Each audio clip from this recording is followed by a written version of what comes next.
Hi there, welcome to this bank holiday edition of The Front Page. I am Mottershead. My colleagues in the studio are Maddy, Playle and Liam Head, and we have tons to talk about, including British Racing's lavish new marketing campaign, the latest on the weighing room saga, and big news on the racing politics front in Britain and France. But first of all, a mega weekend of racing in Ireland, France and Britain over the weekend. We'll start off by talking about that, and we'll begin by looking at the two classic winning performances at the Curragh. And in chronological order, Maddy, we began with Field of Gold in the Irish 2000 Guineas, who I thought was a little bit spectacular. A little bit. I thought it was very spectacular. Yeah. Of course, it was the story, arguably, of the season so far. Should he have won at Newmarket when ruling court just got the better of him? Poor old Kieran Schumacher, of course. Colin Keane in the saddle this time. To be honest, I think, Lee, you or I could have won on the horse. Maybe so. You've got a bit more race riding experience than me. One bit of race riding experience. No, he was drawn nicely on the outside. He relaxed beautifully under Colin Keane, and he was just totally dominant. He was in a different class to his rivals, wasn't he? They're saying now they're going to go for quite an ambitious route, bearing in mind he's already had the Craven, he'll have had the British 2000 Guineas, the Irish 2000 Guineas. They're going to go St James's Palace, Eclipse, and then who knows where beyond that. I know Giant's Causeway was mentioned as a horse who's done that route in the past. So love to see that sort of ambitious campaigning, but they are flat horses in their classic season, so that's exactly what we want to see. He just looks a really powerful horse, doesn't he? The sort you'd expect to improve throughout the season. I was impressed by how well he relaxed. Like I said, there was no scrimmaging because he was just on the outside. He was very push-button ride. It reminded me a bit a couple of years ago of when we had Sky Lantern and horses like that who just used to settle lovely and then just were zoomy when they were asked to accelerate. But and he's great, of course. Yeah, absolutely. What I thought was interesting, though, Liam, was that at Newmarket in the Guineas, he wasn't zoomy in the sense that Kieran Schumacher suffered his misfortune largely because the horse didn't pick up as quickly as he maybe would have wanted. But on this occasion, when Colin Keane pressed the button, he did go. Yeah, and I think it was just the way that he was having to sit patiently, just let the horse sit in, and then as soon as Colin Keane pressed that button, he went off like a light, and it was so easy on the eye to see, and it was just a brilliant performance. Who knows what went wrong in the British Guineas last time, but what he did on Saturday at the Curragh was just phenomenal, and to sort of equal what his father did all those years ago. And really interesting quotes from John Gosden after the race as well, saying that he could be just as good, if not better, than his. He is as good as Kingman. He is. I think he was the biggest margin of victory in the race since Kingman. He equalled the highest Racing Post rating since Churchill in 2017. So it has all the makings to be such a powerful performance. And like Maddy said, it's the entries that he has for the remainder of the season is exciting. In his classic season, and he's just a horse that everyone wants to be associated with at this stage of the season. And were you both as impressed then with Lake Victoria on Sunday, who massively stepped forward from the Guineas at Newmarket? I was. I'll jump in. I mean, I thought last season she was one of the better 2-year-olds I've seen in recent years, and that goes for the colts as well. And I was sticking loyal to her at Newmarket because I thought, well, if they're running her in the race, she'll hopefully be ready enough. She wasn't, nowhere near. We can see that now. But yeah, I thought the way she sort of had to barge her way out into room, and then she's got that frankel power and stamina that we're used to seeing at the closing stages of her race. I think she's very unique talent. I want to see both of them face each other. I'm not sure if it could happen. Maybe a Sussex Stakes? But I think she's spectacular, and I don't think we should be underestimating what she achieved at all, because I still think that conditions could have played out better and we could have seen an even more impressive performance, if you see what I mean, just with how the race was run. Both of them hugely exciting horses, and we've had so many market movers in the big Group 1s over the weekend. It's just the flat season's really kicked up a notch, hasn't it? Yeah, it was a great weekend on that front for you say taking things forward. So let's take things forward now to Royal Ascot, Liam. Yeah. We have got both the Guineas winners from the Curragh heading to Royal Ascot. Let's take Lake Victoria first. So betting on the Coronation Stakes, the vast majority of firms are evens now about Lake Victoria. 7-2, 4-1, but a 9-2 about Zaragana. Falakaya, if she's supplemented for that race, she's obviously got options. 7-1, she's perfect, again has options. 10-12 to 1, same with Red Letter. Is Lake Victoria a bet now at evens for the Coronation? Yeah, I think the support's going to just continue to grow for her. You know, you can only base on what we've seen so far. As we've seen in the past with these Aidan O'Brien horses, even though they might not perform up to scratch in their first start of the seasons in the British Classics, we've seen it with Augusta Rodin and City and Troy the last few years, the next run is always a significant improvement. And what we've seen with Lake Victoria at the weekend was, again, and I just think that it'll be really hard for anyone to sort of get close to her at this stage. And we're obviously round the corner from the Royal meeting now, so it'd be tough to take her on. What I would say is I think Field of Gold is probably going to face more in the way of opposition coming up, especially if he faces in the St James's Palace, okay. yeah, Henri because Matisse. he's going to have Henri Matisse, yeah. So he's about evens. Henri Matisse, Yeah. 7-2. Cosmic could go again, 8-1. John Quill, you wouldn't have thought we'd go 10-1. Obviously, Ruling Court's going to Epsom. So would you, Maddy, then, would you be keener to take evens about Lake Victoria in the Coronation than you would about Field of Gold and St James's Palace? What price did you say was, sorry? Both about even money. Both. I'd much rather take the evens about Lake Victoria, Would you? yes. Just because I think she is head and shoulders above the other fillies. So is Field of Gold. But I do think it was a slightly messy race in behind on Saturday, wasn't it? And you had the likes of Officer, who was really well backed, who just didn't really deliver. Hot as Hell was having his first run of the season. He's going to improve. And Henri Matisse, I think, don't forget about him. I thought what he did in France was pretty exceptional.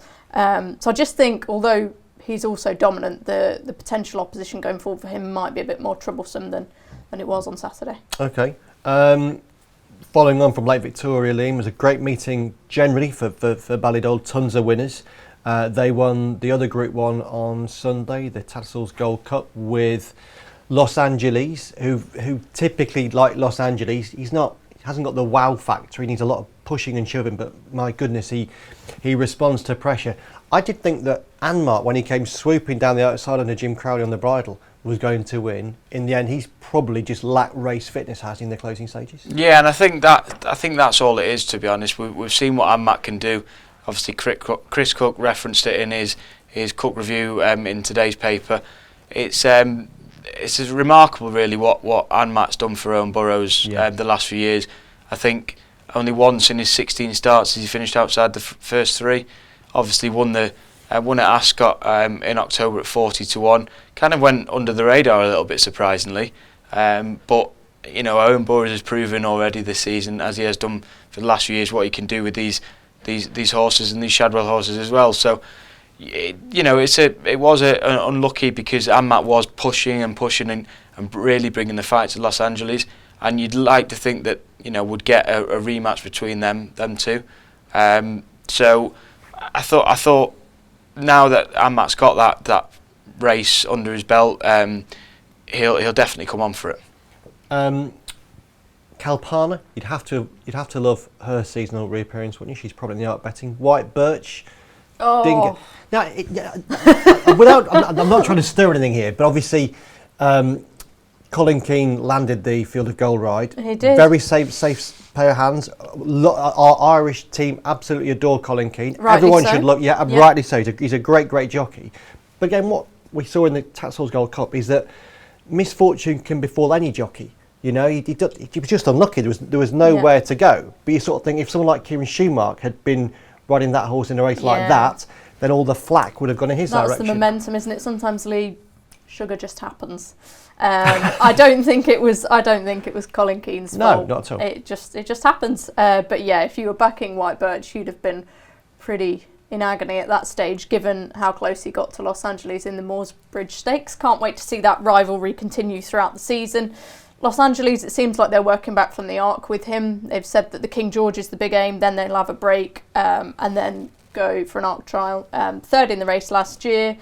I mean, I guess you could argue a mile and a half is probably more his trip than 10 furlongs perhaps, but I was interested after the race, always interested when Ryan Moore speaks, and he said, I think he's renowned for being this sort of scrappy horse, and while he is, he's also very, very good. And I think we can be in danger of sort of thinking that these horses are, perhaps not, because they don't win in the style of Field of Gold, for instance, that they're not very, very high class. And Los Angeles is. That was his third Group 1, 1 at 2, 1 at 3, and now 1 at 4. And I just think he's, forgive me for going a step too far, but I think he's going to make the most beautiful stallion. And I hope he stays in the flat ranks. And now he's won a 10 furlong Group 1. That should hopefully help his cause. Anmaat, great run, a lot's been said. Kalpana, fine, very pleasing. White Birch, very, very unlucky.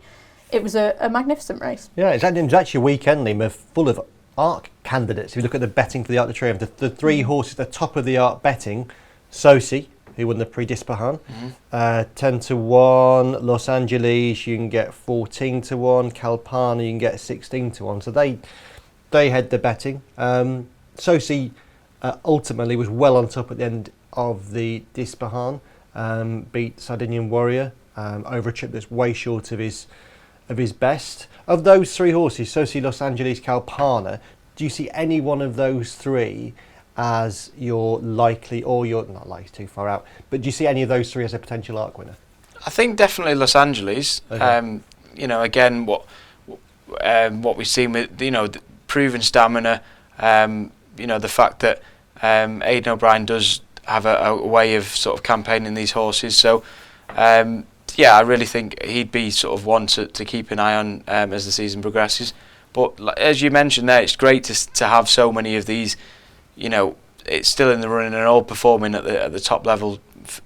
As we slowly get towards that part of the season. Yeah, we've got a good bunch of older horses. At Candelari in France as well, when they Vicomtesse yes, Vigée first running as a Group 1. He was awesome, and 6 to 1 I think now from about 20s, 25s for the Gold Cup, so that could be some fresh challenge in Kyprios's race. Well, yeah, and that market there is all built around Kypros, isn't it? In the sense of this, you look at his, you look at his price. I mean, he went out to as big as 5 to 2, and you can still get 7-4, 2 to 1ish.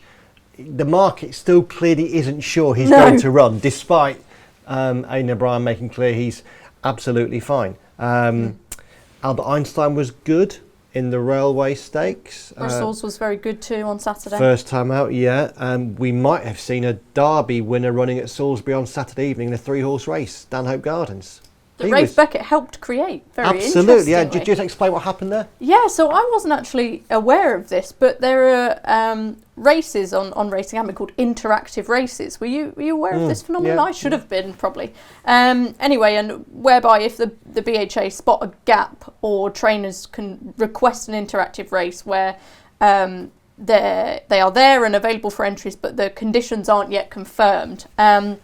And Rafe basically was wanting to run Stanhope Gardens over a mile, and he had a couple of options. One 7 furlong race at Goodwood, the other was the Silver Bowl at Haydock, but obviously he was ideally hoping for a more suitable race. Essentially they agreed a set of conditions. Windsor was the first track who had one of these interactive races. They opted to stage a sprint handicap instead. And then I think Salisbury were approached and asked if they would stage the race. And the conditions were, well, as long as it attracts 3 declarations, then yes, the race will be run. And it was. Rafe had 2 in the race. Eve Johnson-Horton, I think, had the second. Very decent performance from Stanhope Gardens. And another in the Derby for Rafe Beckett. Of course, he's got the Dante winner Pride of Arras in there. And he's also got Revoir in the Oaks as well. Yeah. So his middle distance classic generation is absolutely stacked full of talent. Yeah, and we're very close to the Derby now. I think we're both popping to Epsom in the morning to see a few horses working. Really hoping to see Nightwalker, I would say. Yeah, and the Damasus. Damasus, yeah. Looking at the Derby, we actually could have an unusually big field. There's loads of contenders. Not one horse dominating the market. Really exciting. Actually, before we finish this half, probably should say as well, just going back to the Curragh over the weekend. We have got a front page picture in today's edition of Lake Victoria's romp in the 1,000 Guineas. What is really worrying for me is how many empty spots there are in the grandstand. I mean, I thought watching the racing on Saturday, it didn't look like there were many people there. Friday was quiet. So you look at this front page picture of the Racing Post, it looks more akin to a midweek day at Sligo than a classic afternoon at the Curragh. Brian Kavanagh, who runs the Curragh, former chief of HRI, very open in his quotes to Richie Forrestal on Saturday. Blakely, yeah, there is work to do to get people to the races there because they've got a fantastic facility now. But it does underline that there is this problem, particularly in Ireland with Irish flat racing, of getting people interested. And so looking at the weekend action, if you're not going to come to meetings like that, then it's hard to think what you will come to. And at the Curragh, isn't it? It's a problem that they've had ongoing for a couple of years since their redevelopment, isn't it? I saw some quotes from Brian, I think it was on Look on Sunday, saying that he was essentially, might have been somewhere else actually, but essentially quite happy. And I think they received just over 3,000 in attendance or something like that. And to me, that seems very, very low. But for a classic weekend as well. I think there was 6,000 there on Saturday, they estimated. But I know people were saying, well, I can't see 6,000 people here. They must have all been hiding. So I wasn't there, just looking at the pictures and what people have said. But there's clearly an issue if two of the showpiece days in the calendar don't really draw much of an attendance. Definitely. That then was part one of the front page. Have you ever spent £3.6 million British Racing has? Was it well spent? Find out after the break.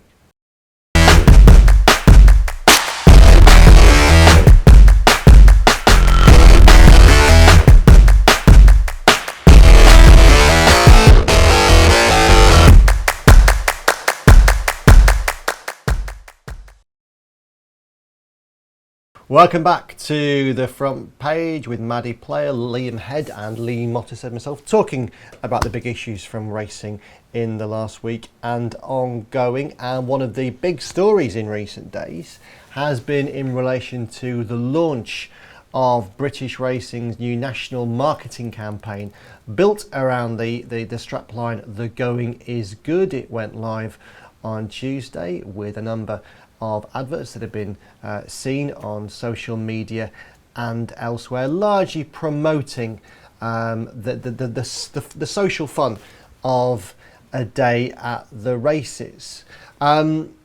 Maddy, I thought, I've commented on this in my column last week where I questioned the timing of it, given we're waiting for Project Beacon, the sport's big consumer research exercise, to come out, and also referencing the sport's failure to promote Premier Racing as a worry going into this.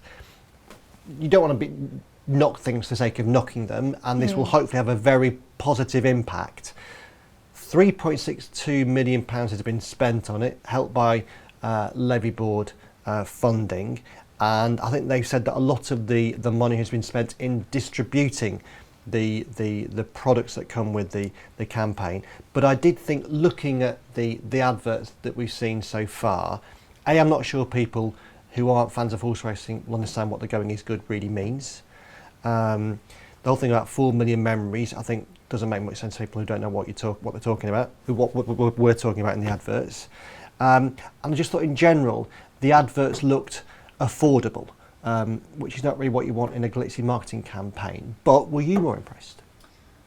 I wasn't particularly much more impressed, Lee, but I do think there are a couple of points to make partially in defence of it, and that is that this advertising campaign is not going to be directed at people like us, who already have a very strong and personal relationship with the sport.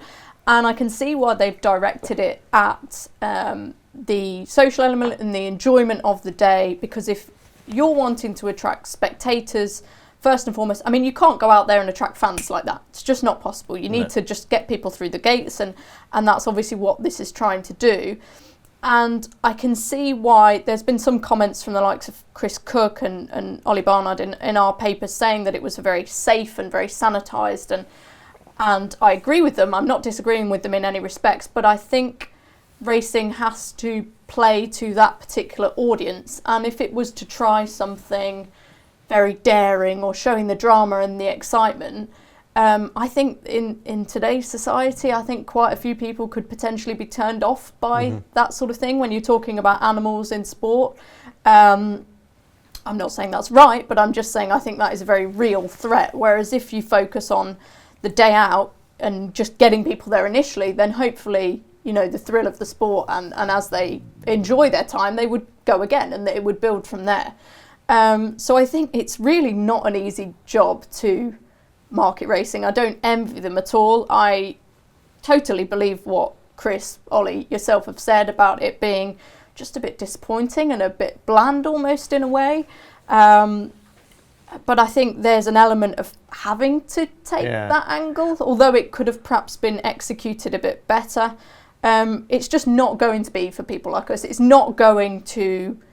It's not a show reel of things that we're wanting to see, because we're already in the racing club, if you like, and I think we should remember that. We are, but I suppose my worry would be that will it attract the people it is aiming to attract? I say Ollie Barnard, in his Another View column in the post today online on the digital platforms, talks about how he had shown it to some of his friends who don't follow racing, that exactly the sort of people that this is trying to connect with. And he said he was met with an underwhelming response. The verdict was, we don't get it, which is alarming. It is alarming. In defence again, Liam, the Great British Racing Team was under pressure from the sports stakeholders to get something out, because it had been a long time since the last national marketing campaign.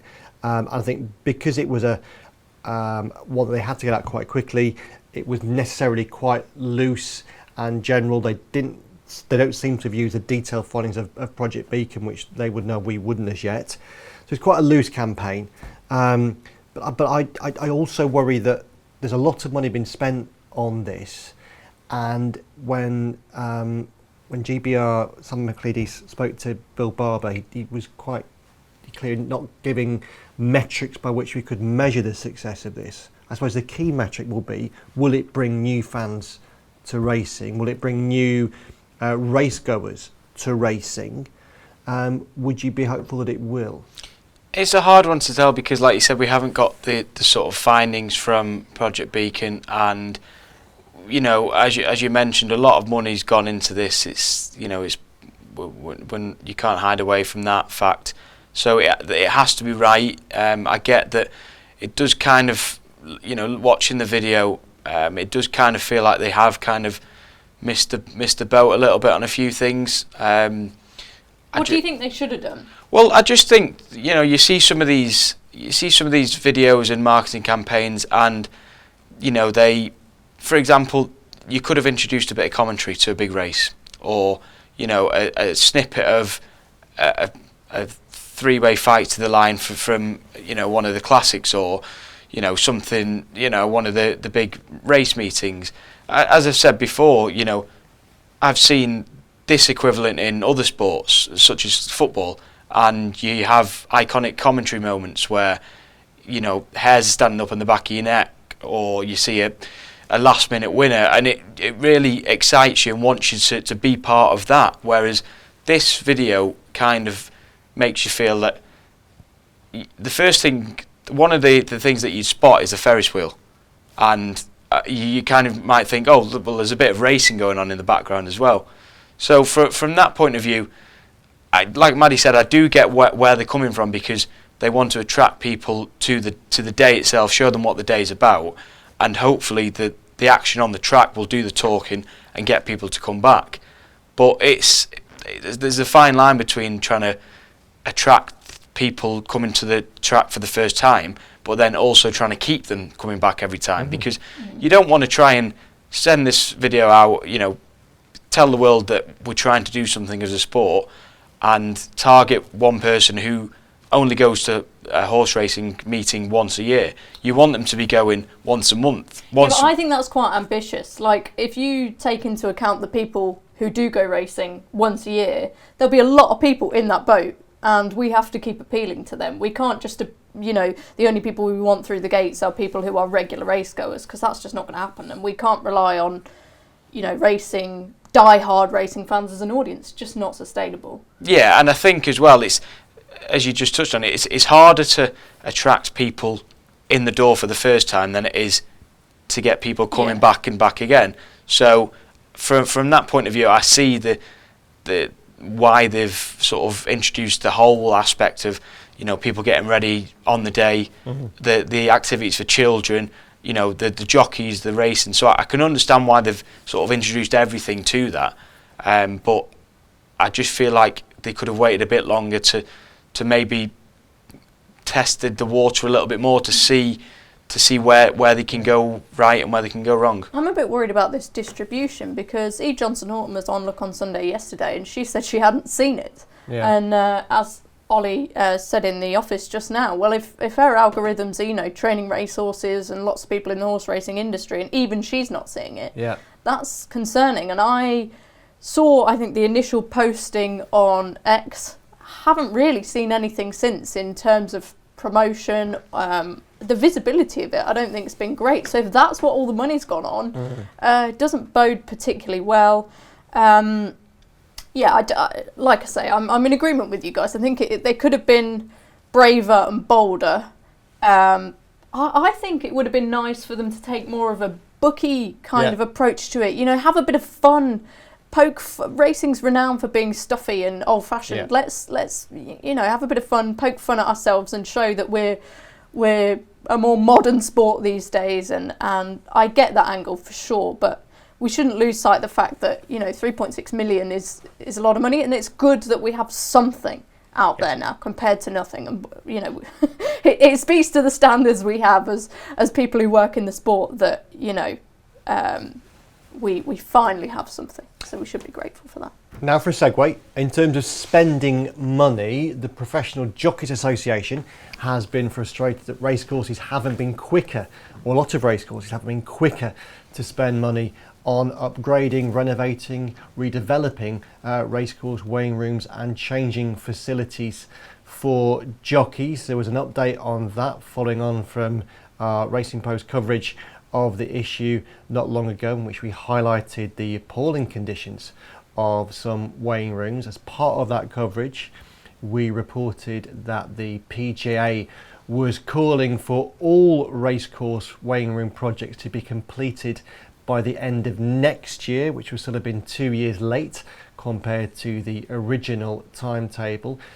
Following BHA board discussions, there was updated news last week, Liam, that all racecourses that were programmed, scheduled to finish by next year, have been told they will have to finish by next year, and that all racecourses, other racecourses, must be completed by the end of 2027, which for some will be bringing things forward by 3 years.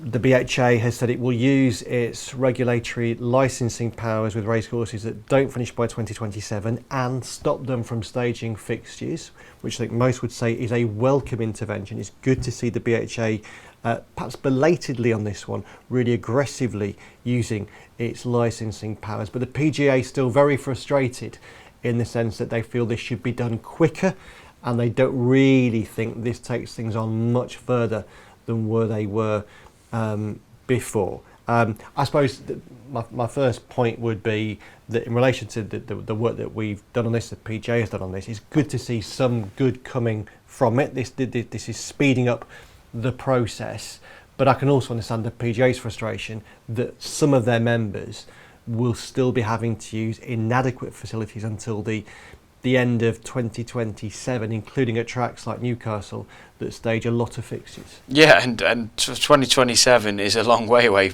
as we're speaking right now. So, and you think some of these tracks, how many fixtures will they have between now and then? Quite a lot, you know, especially if these jockeys are travelling halfway across the country to go for maybe just one ride, maybe a full book of rides. They need to have the suitable conditions to sort of surround themselves in before, during and after races. So yes, it's great that the BHA have made these sort of sanctions that are put into place, that if the work isn't done by a certain time, then sanctions will be put into place. But also it is a worrying that it's taken this much work, you know, the work that the Racing Post and you in particular that have put into this for something like this to happen. Maddy, Catherine McRae has done a big read with Hayley Turner over the weekend, which you can get on all the Racing Post digital platforms. Hayley has been very vocal on this, both behind the scenes and publicly. And she again lamented that it has taken so much to make some progress. And when I spoke to Hayley a while ago, she was referencing how for female jockeys, the situation is even worse than it is for male jockeys, which in a lot of cases is really bad. Not least in the sense that there is still the feeling among female riders that in order to do their job to the same standard as their male counterparts, they have to use the male weighing room, because the interim facilities whereby valets are supposed to be available, equally as available to female jockeys as male jockeys, aren't working. And also that some tracks like Lingfield, where the work I think is due to be done quite soon, the female change room just stinks because of a drainage issue. The fact that this has all gone on so long just seems to paint a pretty poor picture of British racing. Yeah, they're professional athletes and they should not be asked to do their job in those sorts of environments. I think it's odd. I mean, I worked on the sort of initial steps of this story, and the racecourses that have committed to completing their work by the end of 2026, they might not be at risk of losing their fixtures. It's only the ones who haven't proposed to complete it by the end of 2027, if they don't have it complete by that deadline. Anyone that's not done by then would lose fixtures. Yeah. But the 2026, you know, if they're not actually finished by the end of 2026, the BHA, I think they said they might impose other sanctions, but as far as we know, they're not yet at risk from losing their fixtures, which is a shame. So of the 59 British tracks, 14 have completed their work and 14 are expected to reach the standards by the end of this year, which is promising. But I think obviously it's different because the racecourses are all in different financial positions, of course. But you look at somewhere like York that's already completed the work, and they have a female valet, they have gender neutral spaces, and it just shows what can be done.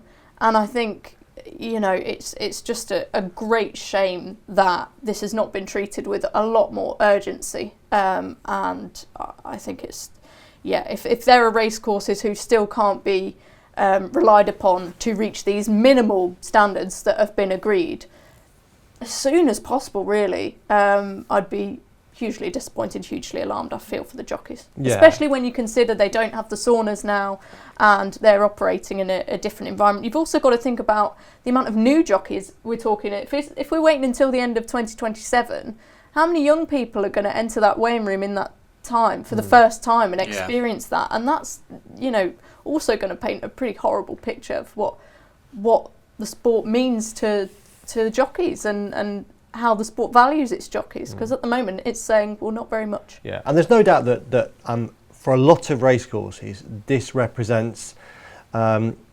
significant challenge to their resources, because a lot of racecourses are struggling, and some of this will require an awful lot of money to be spent. But the harsh reality is that as a business you have to have priorities. Should you really be operating? If you can't cater for your jockeys suitably, should you be in business? Should you be staging fixtures? That's the question I would ask. Well, hopefully this will all get done by 2027 at the very latest. Just a couple of other big stories that were reported on last week, both with the same connection, really, Maddy, which is a lot of it is linked to betting, certainly in Britain, where Dan Carden, a prominent Labour backbencher who co-chairs the all-party Racing and Bloodstock group, he wrote a very powerful column in the Racing Post last week in which he was strongly arguing that government and the Treasury would be wrong if they push forward with what seems to be a strong proposal via a Treasury review for harmonisation of online gambling tax rates, which would inevitably lead to an increase in how much bookmakers are taxed for the racing product from 15% to 21%. BHA chief executive Acting Chief Executive Brandon Dunshay said that the BHA had asked the Treasury to recognise that harmonisation represents an existential risk for the future of racing, particularly when that's combined with the lack of levy reform and the introduction of affordability checks on bettors. MPs talked about this in the Commons as well last week. So that highlights that there's a real strong push from racing for government to think hard about this. And at the same time, in France, we've got a 20 million reduction in prize money linked to their problems, which are connected to falling gambling interest, falling gambling turnover. Same sort of things happening in Hong Kong, in Japan, in terms of diminishing interest or diminishing gambling turnover. We've all got our own individual problems, but a lot of them are sort of linked around the same issues. Yeah, it's just pretty bleak, isn't it, if you're a racing fan at the moment, and the wording used was triple whammy for racing when you combine this proposal to harmonise the tax rates alongside the affordability checks and the lack of progress on levy reform. For us who bet on horse racing as a hobby, and certainly a lot of people professionally as well, it's very easy for us to acknowledge that there is a very stark difference in betting on racing and sports betting and casino betting, and I think that's the thing that will be and should be underlined to come to racing's defence, because that's an alarming increase. From 15% tax rate of gross profits all the way up to 21%. There's no undermining that could be catastrophic, and it's not as if racing's in a very healthy environment anyway. I totally understand some of the language that's been used about it, and it's a threat that racing needs to stand up and take very seriously. As for what's happening in France, I'm obviously slightly more detached from that scenario than I have been the betting tax one, but the vibes in France and the sort of belief in French racing from those involved in it, from what I can gather, is diminishing. I mean, I spoke to Francis Graffard when I was out in Hong Kong in April, and we spoke about geldings being allowed in the Arc and various other issues, and he said about how, well, his two best horses, Calandagan and Goliath, might not race in France for the whole of the French season. And obviously they are both geldings, so that rules them out of the Arc, but there are plenty of other races that they could run in, and they may well run in them now. Scenarios change and conditions change, decisions change throughout the season. But I think that's very alarming when you've got two of the best horses who have travelled all around the world, and there's no incentive for them to come back to their own country and race. Yeah, I agree. Just remind you, if you want to read that column I referenced from Labour MP Dan Carden, the chair of the All-Party Racing and Racing and Bloodstock Parliamentary Group, you can get that on Racing Post platforms, free to read. Okay, time to wrap up the programme. I'm not doing this next week. You guys doing this next week? No. Not sure. No, but potential runner, I think. In that case, let's get your Derby selections as of now. So I've just thrown this on them. This is wicked presenting. You couldn't see my face when Lee said that. It was a... Well, I'm still... You can go first, yeah. I'm still with the line in winter. Jeez. Very much so. I'm going to say Delacroix. Okay. You were hoping he runs. Hoping he runs. Yeah. If not, then I'll have another answer for you in a few weeks. I'm going to throw a googly. I mean, I always seem to take on these Aidan O'Brien horses, and I think it's just because of their position in the betting. The fact that the Line in Winter's gone favourite again didn't surprise me. I did a blog about the Dante, about the Derby after the Dante, and I said I think he could be favourite because we've seen it with August Rodin and City of Troy, how they've just bounced back and they've proved to be right, and they will probably prove to be right again. But, the argument for him, I find it hard to believe. First run of the season, he was rusty and he's going to come on a load for it, blah, blah, blah. Pride of Paris was only having his second run, and it was his first run of the season as well. And I just think you can back him at a bigger price when he's already beaten the Lion in Winter. Okay, so it's Pride of Paris for me, but I no strong view. It's a very open race this year, isn't it? And just finally, without naming names, you are recommending some horses to follow for our viewers, listeners, readers. Just explain where they can see that and when. So yeah, I wrote my Weekender column mostly last night. That gets published on Wednesday and also online in the Racing Post on Wednesday morning. So keep your eye out for that. And I have some anti-post fancies. I think all 3 of them nominated 3 horses. All 3 are due to run this week. And there's a bit of 50 to 1 about one of them for the July Cup. 50 bit to of a teaser 1. for you. 55 to 1. That is exciting. Maddy, thank you. Liam, thank you. Thank you all to watching. We'll be back next Monday when we will be on the cusp of the Betfred Derby and Oaks. Until then, bye-bye.